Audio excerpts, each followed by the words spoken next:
Salut tout le monde, il y a quelques jours je vous ai proposé ce petit lapin réalisé en pâte à sucre. À la fin de la vidéo je vous disais que je cherchais un gâteau pour mettre dessous. Eh bien écoutez, mon choix s'est porté sur le carrot cake du chef Yotam Ottolenghi et autant vous dire qu'à la dégustation on ne l'a pas regretté. Vous allez commencer par concasser grossièrement 50 grammes de noix de pécan. Alors moi je le fais au couteau, tout simplement évitez de le faire au mixeur, on veut conserver de la mâche dans le carrot cake. Si vous n'avez pas de noix de pécan, vous pouvez également le faire avec des noix tout simplement, on met de côté pour l'instant. J'ai pris une carotte, 135 grammes exactement, et je l'ai râpée.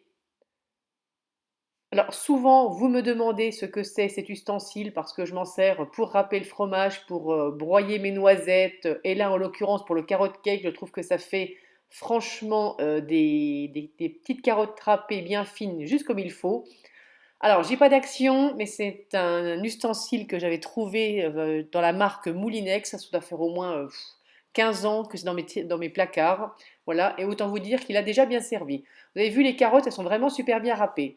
Donc, dans le bol, cette fois-ci, du robot, vous allez mettre 270 grammes de sucre. Ouais, on a l'impression que c'est énorme, mais la dégustation, je vous confirme, ce n'est pas trop sucré. Et vous allez ajouter 200 grammes d'huile. Ouais, ça se fait à l'huile, donc à l'huile neutre, pas d'huile d'olive.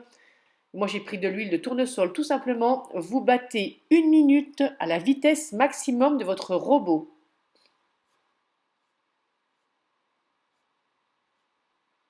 Vous allez cette fois-ci ajouter un œuf plus un jaune d'œuf. On remet en route le robot vitesse maximum pendant une minute. Alors la texture, elle devient assez bizarre. On a l'impression que ça ressemble à du lemon curd. Bon, je ne l'ai pas goûté à ce stade honnêtement, hein, mais bon, visuellement, ça ressemble au lemon curd. Voilà, d'ailleurs, je vous fais un gros plan pour que vous puissiez bien voir.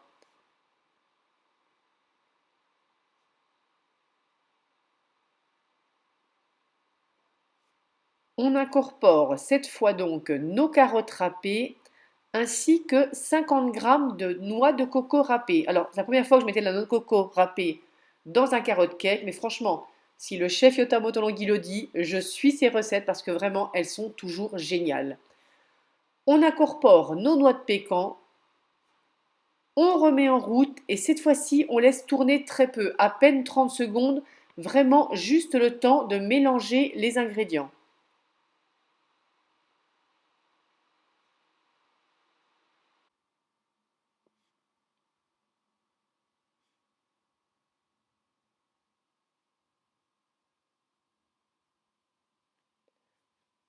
Vous allez cette fois incorporer 160 grammes de farine, j'ai pris de la T55, ainsi que 2 grammes de levure chimique, 2,5 grammes de bicarbonate de soude alimentaire, et là, ce n'est pas sur la vidéo, mais il y a normalement 3 grammes de cannelle. Ceux qui me connaissent savent que vraiment je n'aime pas la cannelle.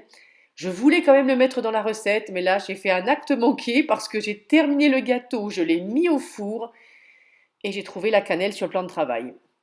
Voilà, on mélange encore 10 secondes, vraiment très peu. Vous voyez, je le laisse en temps réel, je n'ai pas coupé la vidéo pour que vous puissiez voir le temps que j'ai remué. Bon, franchement, je regrette cet oubli, j'aurais voulu qu'il y ait un petit peu de cannelle dedans, sachant que moi j'avais divisé la quantité par deux parce que franchement, quand vous n'aimez pas quelque chose, c'est compliqué de le mettre dans un gâteau. Mais je vous invite à mettre la cannelle et il met d'ailleurs même un petit peu de clou de girofle dans de poudre de clou de girofle dans son carrot cake. Allez-y, faites-le. On laisse la pâte de côté pour l'instant. On va monter en neige deux blancs d'œufs.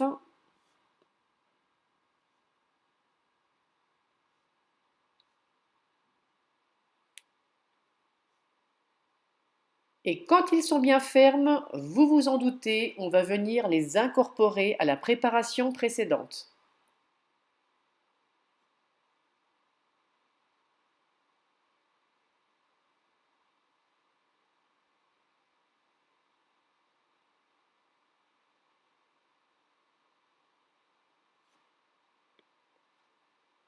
Vous y allez délicatement pour ne pas faire retomber vos blancs d'œufs.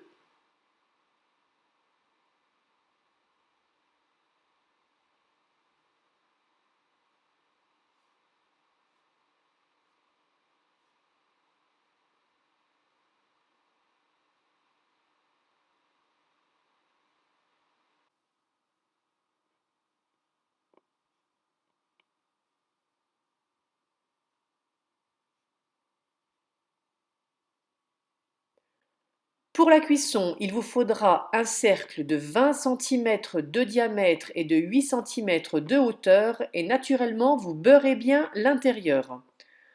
Pour le fermer, j'ai pris une feuille de papier d'aluminium, je pose à l'intérieur une feuille de papier sulfurisé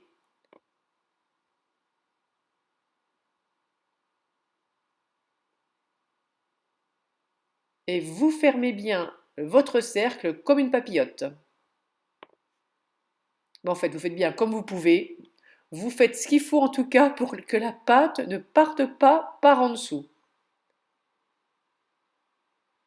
Là, mon papier tenait bien, sinon ce qui m'arrive parfois, c'est de mettre une ficelle tout autour pour que ça tienne bien, pour ne pas avoir de soucis. Vous débarrassez votre pâte dans le cercle que vous avez déposé sur une plaque de cuisson et vous allez l'enfourner 1 heure à 150 degrés. Alors, cette recette, je l'ai trouvée sur le très très joli blog de C'est ma fournée. Je vous mets le lien sous cette vidéo. 1 heure, c'était le temps indiqué sur sa recette. Honnêtement, moi, il a cuit 1 heure et demie dans mon four pour être bien cuit à cœur, le temps de planter une lame au centre, qu'elle ressorte bien sèche. Donc vraiment, temps de cuisson à adapter en fonction de votre four. Et pour la cuisson, j'ai utilisé la chaleur statique. Dès la sortie du four, on le démoule.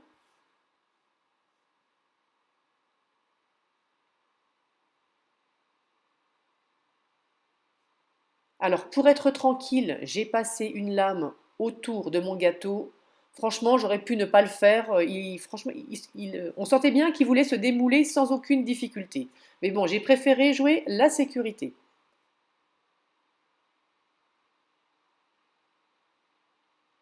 Vous retirez le cercle sans vous brûler. Vous prenez une deuxième grille. Et là, j'ai échappé à la catastrophe parce qu'il a glissé. Vous allez ainsi pouvoir retirer vos papiers de cuisson sans problème. Alors, est-ce bien utile que je vous parle de l'odeur qu'il y a dans la cuisine à ce moment-là? Et au toucher, on sent qu'il est croustillant. Déjà, on est parti sur une bonne base de gâteau. Il est bien épais, il est doré. On valide. Une fois refroidi, vous pouvez le recouvrir avec de la cream cheese. Mais perso, j'aime pas trop, je trouve que c'est gras, c'est lourd. Donc, je suis partie en total impro avec du sucre glace. Je l'ai blanchi avec ma boule à thé.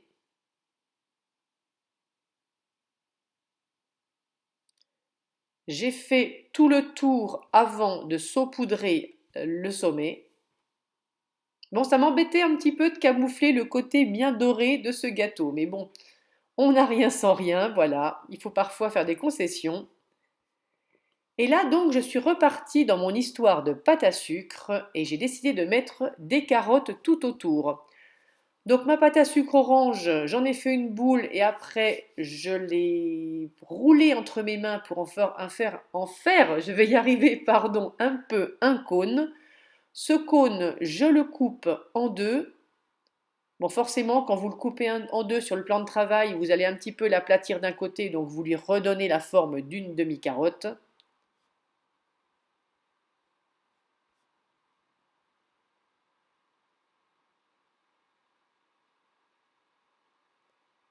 Comme je vous l'avais montré pendant le lapin avec les deux petites carottes que j'avais présentées, vous faites des traits avec la lame d'un couteau pour vraiment bien représenter la carotte. Et ça, j'ai fait 8 demi-carottes comme ça. On les met de côté. Alors, j'ai voulu faire les fans de carottes avec le presse-ail, c'était une catastrophe. Donc, je suis repartie comme j'avais fait avec, donc toujours quand je vous ai présenté le petit lapin en sucre. Une bande de pâte, on coupe des lamelles, on la roule sur elle-même, pas beaucoup, hein, il faut quoi? Il faut 1,5 cm. On pince, on affine et vous avez vos fans de carottes qui sont prêtes. Alors, c'est à ce moment-là que j'ai un peu regretté de ne pas avoir fait de cream cheese pour fixer mes carottes sur le côté, parce que vous en doutez, les fans de carottes, je n'ai eu aucun problème. Les demi-carottes, je l'avoue, je les ai fixées avec un demi-cure-dent. Alors, j'aurais pu vous présenter le gâteau terminé, ne rien vous dire, mais on va dire que Pâques, c'est l'époque des lapins et des poules, c'est pas celle où on fait croire que les carottes l'évitent à vous faire avaler des couleuvres. Donc surtout, si vous faites ça, attention, prévenez vos invités à la dégustation, on ne va pas finir aux urgences. Moi, je vous ai prévenu, je décline toute responsabilité. Sinon, si vous ne voulez absolument pas avoir de soucis, vous faites une cream cheese, vous tartinez le tour de votre gâteau et vos petites carottes tiendront sans aucune difficulté. Voilà ce que vous allez obtenir. Vous déposez votre lapin au sommet ainsi que deux petites carottes, c'est celle que j'avais préparée il y a 2 jours. Et c'est terminé. Eh bien écoutez, Pâques n'est pas encore passé, mais je peux vous dire que le carrot cake, eh ben, on l'a déjà bien entamé à la maison. Et puis, ben, franchement, allez-y, faites-le.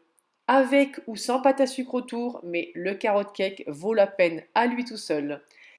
Je termine cette vidéo sur une coupe de ce gâteau, histoire de vous faire craquer un peu plus. Je vous remercie d'avoir partagé ce moment de cuisine avec moi. Petite nouveauté, dans quelques temps, je vais mettre en place des lives sur la chaîne. Je laisse passer Pâques et on va mettre ça, je pense, en place la semaine prochaine. Je vous tiens au courant sur l'onglet communauté. Joyeuses Pâques à tous, profitez bien avec vos familles et à très vite pour une prochaine recette. Bisous sucrés à tous.